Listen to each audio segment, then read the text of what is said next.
Shri Gurubhyo Namaha. A very warm welcome to yet another session of Conversations on Consciousness. Today we have a very special guest, Shri Rammohan ji, Rammohan Subramaniam ji, who is joining us all the way from Chennai, sir, if I am right. Yeah. But before I introduce the guest to you, let me begin with a small prayer. Om Sada Shiva Samarambha Shankaracharya Madhyama Asmadacharya Paryantam Vande Guru Paramparam Ishvaro Guru Ratmeti Murti Veda Vibhagine Vyomavat Vyapta Dehaya Shri Dakshina Murtaye Namaha Bharati Karuna Patram Bharati Padabhushanam Bharati Padamarudam Bharati Jitamashraye Vidya Vinaya Sampannam Vitaragam Vivekinam Vande Vedanta Tattvakyam Vidushekara Bharati Shri Gurubhyo Namaha Hari Om. Shri S. Rammohan ji completed his Vedanta course at Sandipani Sadhanalaya, Mumbai. Presently, he conducts and coordinates various activities at Chinmaya International Foundation, such as Vedanta courses and evaluation of home study courses, the answers for them, and responding to the queries raised by students related to Vedanta study. He also does a lot of Vedanta webinar classes on Upanishads and Prakarana Granthas. A very warm welcome to you, sir. Thank you for taking time and joining us for this interview session. Thank you very much for the opportunity given to me. Yes. Thank you. Without further ado, let me start with my opening question. This is a common question. Usually, I ask for all the guests in this conversations on consciousness. It's about your background and your introduction to spirituality in general, and Vedanta in particular. I mean, how did it all start, so to say, your journey, your spiritual journey? As you had mentioned, I go by the name of Rammohan. Subramaniam is my father's name. A brief journey of my life started in 1955 when I was born. Until 1976, I have been a samsari. I graduated in 1976 and then married later, worked in India, Saudi Arabia, USA. I became a jignasu in the year 2004 while I was in Los Angeles.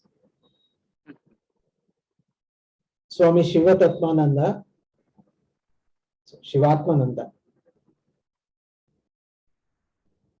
he was known as Girish Chaitanya in those days. Okay. He initiated me by a curious series of circumstances. And I was one of the reluctant participants in his webinars. Not webinar, actually. In those days, it was satsangs. This continued for a year. And then I had to relocate to San Jose due to job constraints. And my jignasa continued under Swami Brahmachari Prabodh Chaitanya, now Swami Bodhatmananda. Okay. This was for one more year. By the end of these 2 years, those who are initially inducted into Vedanta start getting a feeling that they've started knowing something. Like when you get a little bit of knowledge of quantum physics, you think you know some great things, right?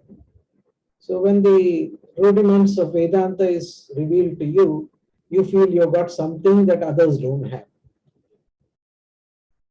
So fate decided to, pull me back. And so we were posted to Alpharetta near Atlanta, where there was no Acharya. So we had to do seva in the mission there. In the Chinmaya mission? Yes. Okay. This was a voluntary seva where we would hold satsangs or study groups and discuss. And during these discussions, I came to know how pitiably inadequate I was in the knowledge. The reason was that in 2004 and 2006, whatever I learned, it was meant to get bits and pieces from various places. It was not like an organized and structured approach to Vedanta. So, and added to this, the usual ego of a fairly, prosperous person in the field makes you believe that you know everything. So I would go and then make a fool of myself and the others around me. And then I realized that I had to read more. And suddenly I discovered that as far as satsangs are concerned, as long as you stick to the text that was given by the mission, everything worked out well. It's only when you try to deviate and try to give your own interpretation of what it is, that's when I found myself floundering. It gave a realization to myself that maybe I'm not properly rooted in this field. And since it was nagging my intellect, I decided that a commitment is required on my part to harness this knowledge. Opportunity came in our way in 2010 when the 2-year Vedanta course in Sandipani was announced. Okay. So I had talked to Brahmachari Acharya Prabodh Chaitanya ji, and then he said, yes, you can join, no problem. I asked my wife, she said she would also join. So I resigned from my job and she resigned from her commitments, and we landed in Mumbai. Big difference between the climate in US and climate in Mumbai. Lifestyle is different. Everything was different. Everything was a challenge. But we did our tapasya there for 2 years under the guidance of Swami Advaita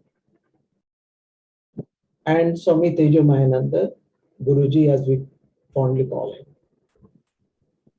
At the end of 2 years, now, see, unless you give up the ego, you still feel that you are great because you feel that something you achieved more than before. So this I was still there. It didn't go away. And so we were back at Alberta serving now the same mission as a resident acharyas there. That lasted for about 11 months, and then the health took a beating. Meanwhile, our Acharya moved to Chinmaya International Foundation in Cochin. That's where he was a resident Acharya. And he wanted us to come and serve there as part of the home study courses. He's actually teaching and spreading online courses in Vedanta, postal and online. This was a concept started by Pujya Gurudev as a kind of a response to what we used to call as Sunday Bible classes. Right? So he started, giving questionnaires to people saying, this is the lesson, you study it and answer this questionnaire, and you start getting ratings and rankings and all that. So my wife Shanti took over as the administrator there, and I started overseeing the IT functions there. In addition, we were also listening to our Acharya and getting to know more about this Vedanta. And we did the service there at the feet of Bhagavan Adi Shankaracharya. Incidentally, the place where the SIF is the birthplace of Adi Shankaracharya.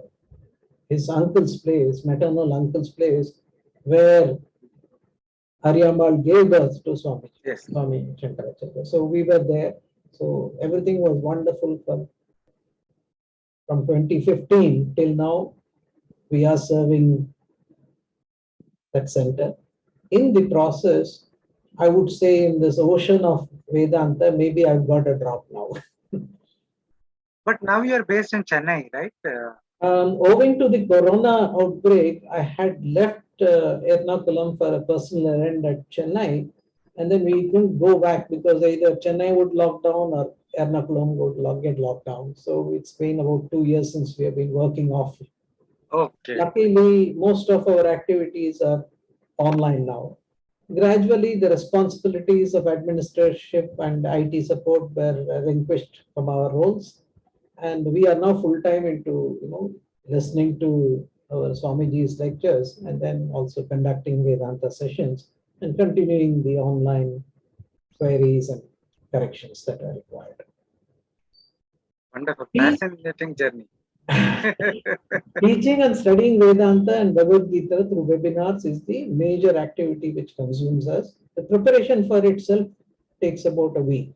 And so it's an ongoing journey for us.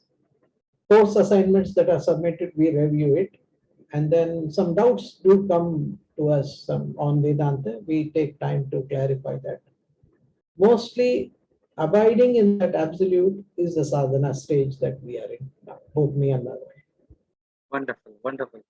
I think there is a big kind of misconception that Vedanta is for sannyasins, or Vedanta is for retired people. Vedanta is not for grihasthas, so to speak, not for the householder. So, what are your views on this? I mean, I think you are a very best example. You and your wife, you are in this grihastha avastha and you are pursuing Vedanta together. I would say, sahachara way you are pursuing Vedanta. That is a fascinating thing.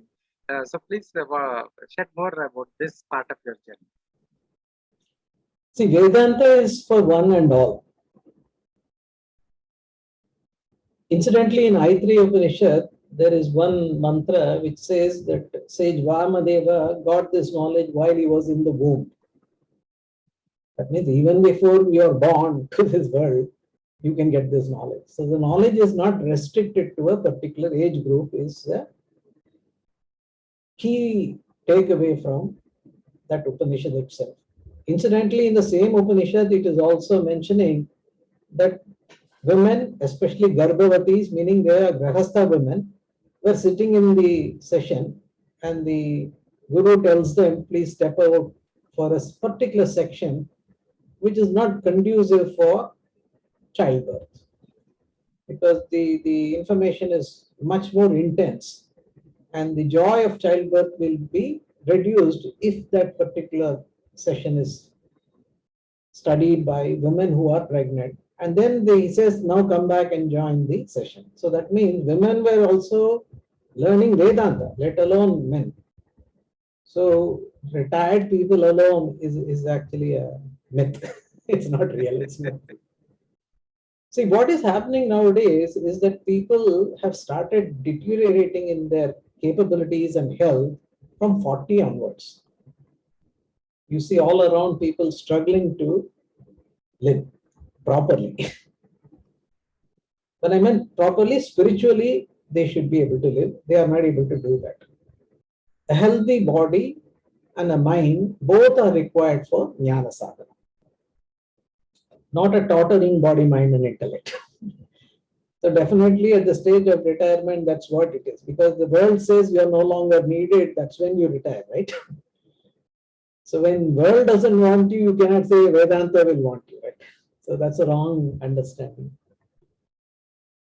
Even during our course, seniors like me, who was not really retired at that time, struggled to memorize the Upanishads like the young boys who were along with us, co-sadhakas. Luckily, our Acharya, Swami Advaita, was compassionate enough to, relieve us of this memory-related sections of the teaching portion. He would spare us from asking us to recite from memory any course. If at all he would do, he'll ask us, are you ready? And if he say we are ready, then only he will ask us to chant. So saving us grace also. One Swamiji told me that if you chant an Upanishad for 365 days every day, then for one more year, it automatically remains in your mind. So the amount of sadhana that one has to do, if you intensify, then only memory comes. The ability to chant for 365 days is a effort on the body, mind, and intellect, and that has to be started early to make it a practice. See, the term Vedanta means ultimate purpose of Veda. Anta, Veda, Anta. The end of Veda meaning the ultimate state of Veda is Vedanta. The sooner we get there, then only our studies would have come to a proper culmination. So sooner we reach Vedanta, we can say our study of Vedas itself will become complete. When it comes to formal education like BTech or BE or BSc, whatever we do, we toil for 22 years to graduate, right? Yet when it comes to studying Vedanta for 6 months in a Gurukulam under a proper guru, we shy away from that. And this is the tragedy. Actually, Chandogya Upanishad, extols this knowledge by saying that by knowing which everything else is known. Yes. So this is a foundation knowledge. Actually, we should have learned this first, and then the other things can sit on top of it. But we are doing it in the reverse nowadays. Pujya Swami Chinmayananda or Gurudev would say the spiritual personality should drive our intellectual, mental, and physical personalities. Our body identity, our mental identity, and our intellectual understanding of ourselves should be guided by our spiritual understanding of ourselves. If that spiritual understanding is not there, then the whole purpose of having any other identity is meaningless. And then only by making Vedanta as an essential prerequisite for all other courses, we can avoid becoming a stone man or a plant man or an animal man and become really what is called as man. I think that is a very interesting perspective that uh, by anchoring ourselves to Vedanta, then it provides a unique perspective on life, unique perspective to approach all issues, all aspects of life, all aspects of knowledge. I think that is a big takeaway as far as I am personally concerned from this discussion. Another misconception that is very much prevalent is I see, because I have been interacting uh, with a lot of Vedanta enthusiasts, Vedanta seekers, teachers, and all over the course of last many years. I see one of the big misconception, and this is a trend especially prevalent in what is now called as Neo Vedanta and such circles, that Vedanta is kind of, there is no place for Dharma and Bhakti and rituals in this neo conception of Vedanta. That is, but in traditional conception, we gave a lot of importance to practice of our Swadharma, as Bhagavad Gita says, or practice of rituals, practice of Bhakti and all. But in somehow it has come to mean today that you attained some 6 months course or 1 year course, or just mere online some lectures you watch on the YouTube, and that is it. And you say you listen somebody saying Aham Brahmasmi Tattvamasi. Okay, I am God. Nothing else is there. I don't need to do any rituals. I am already realized. So, what are your what as a teacher? How do you counter this in the sense that when you're teaching and somebody is likely to develop such thoughts, how do you clarify them? So that is my question. Clarify the role of Dharma and Bhakti in practice of Veda. Actually, the statement I have nothing to do should not come from you. It should come from the world around you saying that there is nothing required from you. That is a state you can say, I can be withdrawn. Unfortunately, when we say I have nothing to do, we are actually pushing the world away from us. Okay, so the term that I have nothing to do implies that your ego is still operating.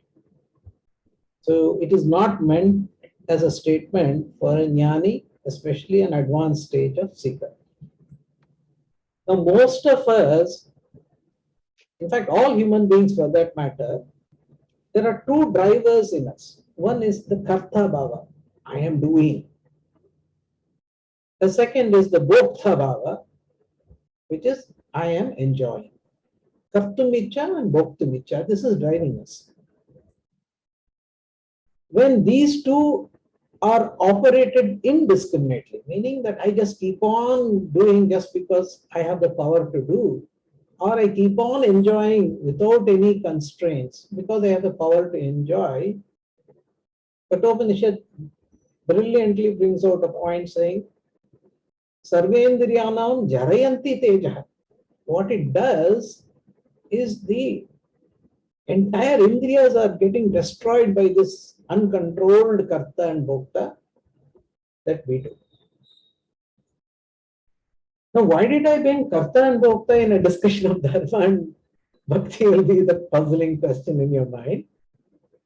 The karta bhava in us is actually harnessed by dharma.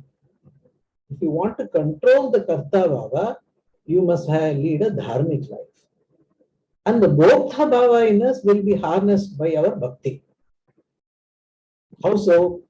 See, when we follow the appropriate guidelines of Swadharma, it will protect us and the world from us.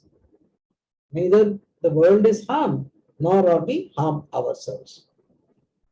By what? Indiscriminate, reckless actions. We simultaneously protect ourselves and the beings around us.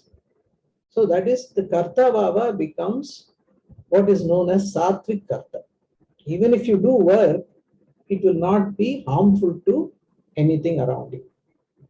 When we dedicate our results of our actions, now guided by dharma because we have become what is known as sattvic karta, and we dedicate the results to the Supreme Lord, then the results will not have any individual effect on us. It is a collective effect of the entire samashti. Therefore, it minimizes the feelings of sukha and dukkha associated with that results. It is the sukha and dukkha intensity which actually destabilizes our mind. As long as every result is neutral, we have no problems with it. If our neighbor suffers, we are not worried about it because we are neutral towards it. But the moment the intensity of sukha and dukkha is increasing, then we suffer.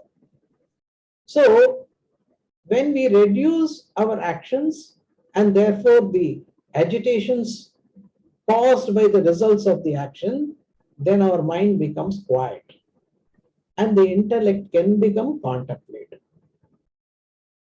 A clear intellect and pure mind are essential requirements for the path of jnana. In Upanishadic terminology, we would call it chitta shuddhi and chitta ekagrata. So, chitta shuddhi comes from bhakti and chitta ekagrata comes from dharma. And without these two, Vedanta is not going to be a successful journey for us. When one follows Swadharma and Bhakti together, it actually becomes Karma Yoga, which advocates Ishvararpana Buddhi, doing what would please the Lord, and Prasada Buddhi, accepting the results as His grace, and that is a stepping stone for Jnana.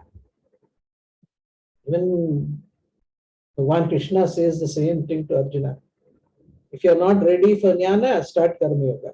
So when we are not ready for Jnana, we have to follow Dharma and Bhakti in our life. And carry it all the way up to the time. Puja Gurudev uses a term that the person who is vaulting over the pole vaulting, carries the pole up to the last inch and then he drops it. So literally only when you realize and say, there is nothing need to be done by me and nothing the world is expecting of me, there you can drop Dharma and Bhakti. That is okay, but not at the state of we are all sadhakas. Thank you very much, Rammohanji. This is a very big clarification, and I think I'm sure the viewers who will be listening to this interview would be hugely benefited now. Because often, the modern way is to find an easy way, but unfortunately, you don't get things easy in life, especially something as lofty as Vedanta. It's not easy. It's not ice cream, right? True, that's true. So you have been conducting Vedanta courses for some years now. So tell us your experience as a teacher of Vedanta. What are some of the challenges you faced while communicating the subtleties of Vedanta, and how you overcame them? I mean, Vedanta ultimately is something which is incommunicable. The highest truth cannot be put into words, and as the Upanishads themselves say, still we have to communicate it, especially the Vedanta teachers have to communicate it in some way or other. So what are some of the challenges that you faced, and how did you overcome them? See, Vedanta has to be taught like the Google Maps will teach us directions to a particular destination. So if I am in India and I say I want to go to Eiffel Tower in Paris, definitely it will give me take the airline ticket, go here, buy here, come here, and then land here, and you will come to the Eiffel Tower. If a person is in England, it will say take a train and go. If a person is already in France, it will say just take your car and drive. So literally, Vedanta has to be taught based upon the exact location of the spiritual sadhaka in the spiritual map. So often I find that when I teach Vedanta, somebody records that and they share it with somebody else. The other person is not at the same place as the first person was. So either he will find it too trivial or he will find it too advanced, because they are not able to immediately connect with the first point which is being talked about. So I find that this is true with not just me, many Mahatmas, their sessions when I listen, they have given different types of explanation under different contexts. So the proximity of the teacher and the student was emphasized as the key element in Vedanta. When you say Guru Upasatti, it means you have to literally be at the feet of the Guru, meaning that he should be able to watch you intently to see what is the state of your mind as you're absorbing this knowledge. The little head shakes and discomfort you experience decides how well you know this knowledge. Nowadays, we have technology giving us the facility, but what it has robbed us out of that is the contact between the student and the teacher outside the classroom sessions. I have no idea what transpires in the mind of the people who listen to my talks after they have left the talk. They may go and listen to two more teachers who are telling something different, and their mind is clouded with only conflicts rather than conclusions. So the effectiveness of teaching has been degraded by the comfortness in teaching today.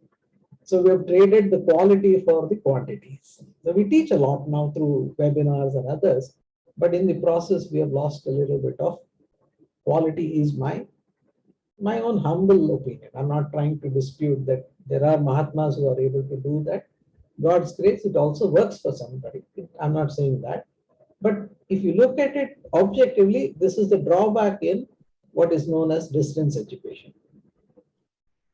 Whether it is online or offline or webinar mode, we should be able to control the environment in which the student joins the webinar. Literally, I need to know what does he do after he finishes the session, he or she. So I keep on emphasizing in my sessions that one has to have a greater control over one's lifestyle and environment for this knowledge to happen. It is not just the listening part. Your entire lifestyle should change for this knowledge to work on you. Whenever teaching is available on demand or on request through recordings, which are shared, we find that makes the student very knowledgeable, which we call a Shrotriya. But it does not bring in Brahmanishta in him. So I find intellectually brilliant students who will quote from me, others, everybody, and make a good summary of the knowledge. But if you ask them, are they abiding in that knowledge? No. They've captured the information like a recording does. And like Google does, they are able to even consolidate it and present it. But they've not become part of this knowledge themselves. Sincere seekers should give up the remote sessions and take refuge at the feet of the Guru for the knowledge to be effective. This is the cardinal rule of Vedanta. Now, whether technology will help you do that, We have to work that out. Technology has not yet come to that stage where I can actually invade your house and create an area for you and me to be constantly together. That's not happened yet.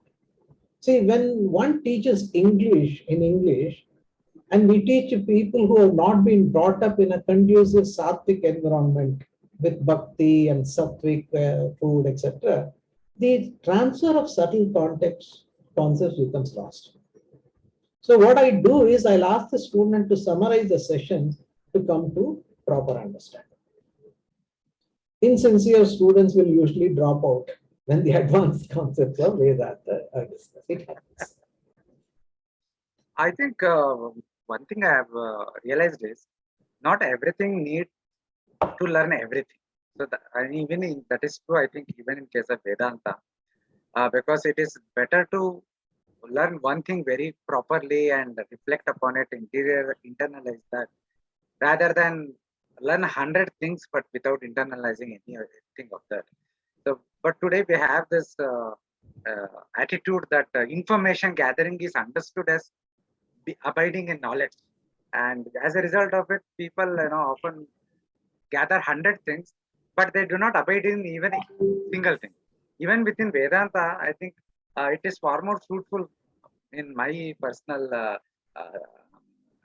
reflection or realization, is that it's far more fruitful to reflect upon one verse of from say Gita or Tattva Bodha, Atma Bodha, any text for that matter, than to study entire Prasthana Bhasha without digesting and internalizing the text.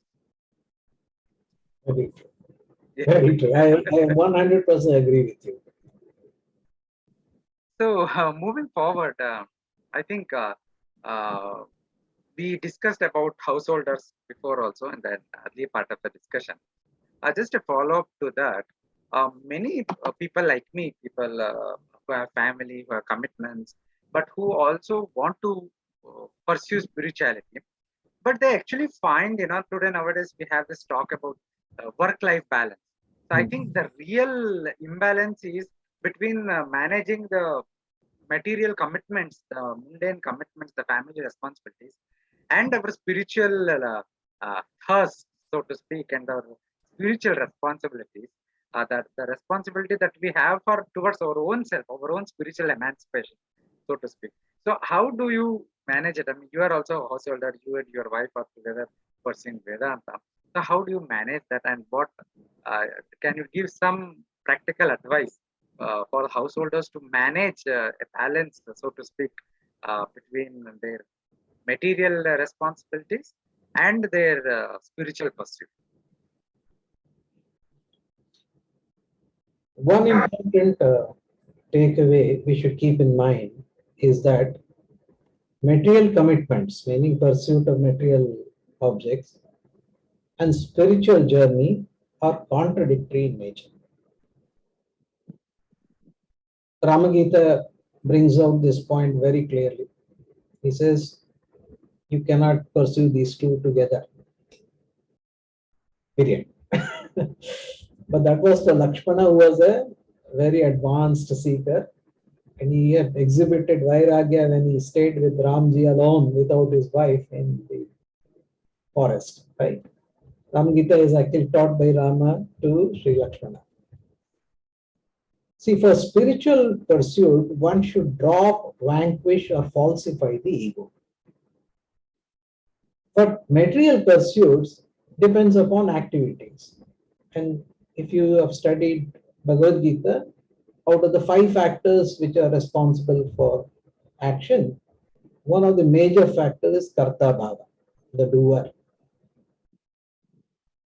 So material pursuits will require jagati satya buddhi, whereas jnana marga expects one to accept jagat is mithya. So fundamentally, the approach that you will follow in one will be different from the approach you follow towards other. So you have to make the choice whether you want the path of the pleasant or the path of the good.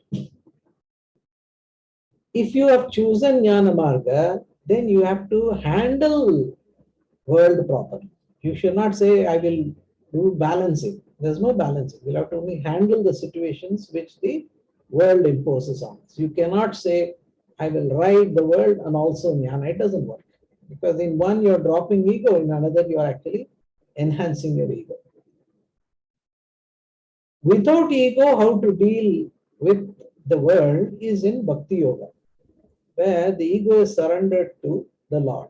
The rest of the four factors are allowed to operate. So you become an instrument to Lord.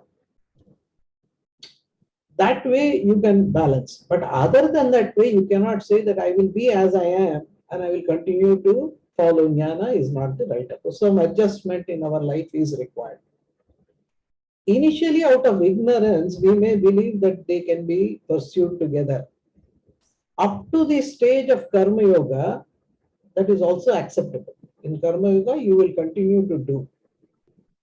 But all that is required for becoming eligible for jnana. And once the pursuit of jnana has started, there is an intense mental renunciation that will happen by itself. You don't have to do anything for that. It happens. Earlier, the things which were important to me will become unimportant. I'm not saying that they will be discarded. They may be there, they may not be there. It does not matter to me. The state of being neutral towards the world is a state we need in jnana. Not throwing away the world. You don't have to run away from the world, but become neutral to what you do to the world and the world can do to you. Now, when you are doing to the world will become neutral to you if you are dharmic. Anytime you put dharma towards the worldly center, it will not harm you. But if you do adharma to the world, definitely it will react, if not today, sooner or later. Yes.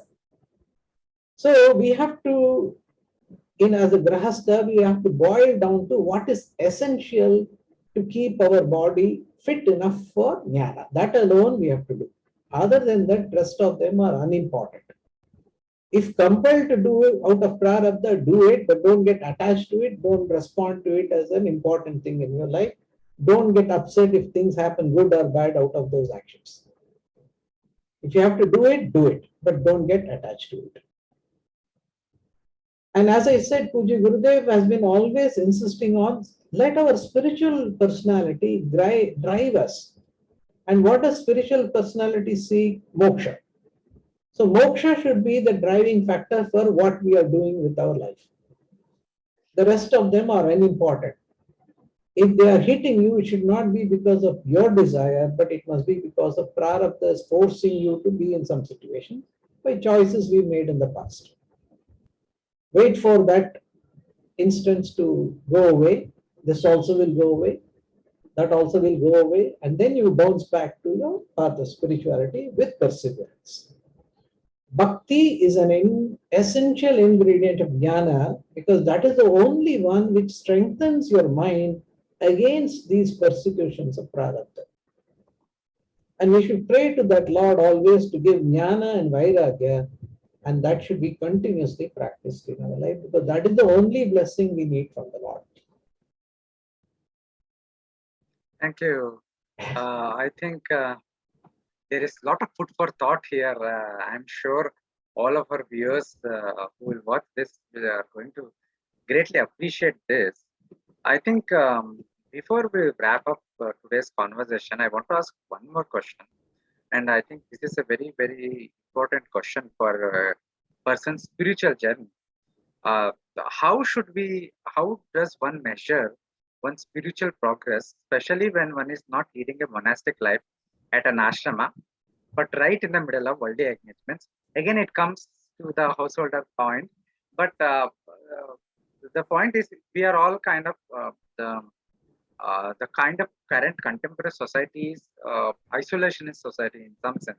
We are not living in ashrama. We are not living with a physical guru who can guide us in every step, who can judge us, who can give us his instructions or guidance on a day-to-day basis, so to speak. Because we are all living in our own small little world, so to speak, small little pond. So on what parameters? So mostly we have to indulge in self-assessment, whether where we are going. So I think this self-assessment is very much needed in our spiritual journey. So, what are the parameters on which we can assess ourselves, whether we are making progress or whether we are going down the ladder, or how to change the course of action? So, some insights from you on this. A good question. Thank you for bringing it up. In one line answer is spiritual progress is measured by the degree to which one has controlled one's mind and body. When I say body, we have to say senses. But that is not measurable directly, right? Further, there are two stages in our spiritual journey. One is called preparatory stage, and the second is called sadhana stage. The measurements that are available for the preparatory stage are different from the measurements that should be adopted in sadhana stage. For the preparatory stage, Bhagavad Gita outlines daivi qualities and asuric tendencies, which are to be avoided and which are to be maintained. There are 20 qualities that are listed in Bhagavad Gita. We can pick it up. Many other texts also will give many other qualities. So these qualities are to be measured. The degree to which we are not dominated by our asuric tendencies, which is anger, etc., all those negative qualities, and the degree to which we have embraced the divine qualities are the true measure of our mind spirit. I had come across somewhere an interesting technique called frequency, intensity, or recovery and retention model. Very nice it was. So the daivi qualities that are listed, we have to keep a tabular column, how frequently they are occurring in our life. So in a period of 1 year, how many days, how many daivi qualities were practiced by me? Okay. And then we may momentarily practice it and then forget it after 2 minutes. So the intensity of our practice is the second measure. How intense was it? Was it really profound, or was it just a passing thought that came which didn't even materialize into a proper action? And then retention. These qualities must be increased in time, and we should be able to retain these qualities for longer periods of time. If I am, if I say that I will not have any irsha towards others, I will not have any ahimsa I will exhibit. It is a mosquito will come, all your ahimsa will take a toss, right? So how many times I'm able to practice ahimsa in its true sense, and how intense was it is a measure. In the case of asuric qualities, the measure will be how infrequent they are in our life. You have to measure how less you are tempted to follow those qualities, how many times you got angry, etc. Preferably, they all should come to zero. And even if they were to arise, you must try and measure how mild they will become. Meaning, it should not be hurtful enough to cause damage to your own spiritual being nor the other person. Because prarabdha may throw some situations at us where we are, natural reactions will come. However, if we can actually restrain ourselves from its manifestation to its full potential, then we say we are conquering it. And once we have conquered it, how soon did we come out of its grip? Usually it has a lingering effect. So how quickly we are bouncing back to our spiritual equilibrium is a measure. Now, during sadhana stage, there are 9 factors which are important.